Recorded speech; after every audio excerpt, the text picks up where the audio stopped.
पुराने वक्तों की बात है कि अरब के लोग अपनी शादी ब्याह के मौक़ों पर खुश्क गोश्त के टुकड़े रोटी में लपेट कर मेहमानों को दिया करते थे, लेकिन वो अपने रिश्तेदारों को, अपने घर वालों को 2 रोटियां बगैर गोश्त के टुकड़े के दिया करते थे और मेहमानों को ऐसे ही लगता था कि ये भी गोश्त के टुकड़े रोटी के अंदर रख कर खा रहे हैं।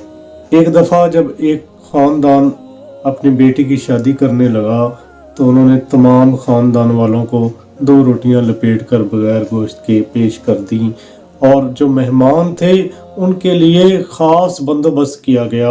उनकी रोटियों के अंदर खुश्क गोश्त के टुकड़े लपेट कर पेश किए गए।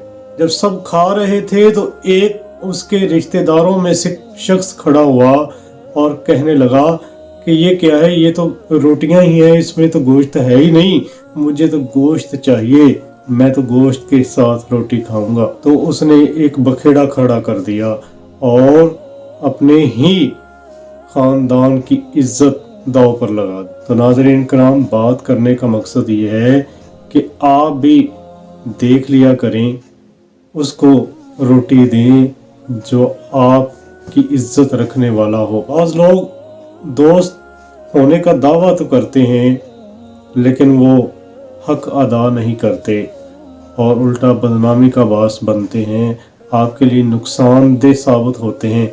वो मौके की ताक में रहते हैं कि कब आपको दबोचा जाए, कब आपको बेइज्जत किया जाए और वो ये कोशिश करते हैं कि आपकी इज्जत में कमी लाई जाए, आपको जलील और रसवा किया जाए।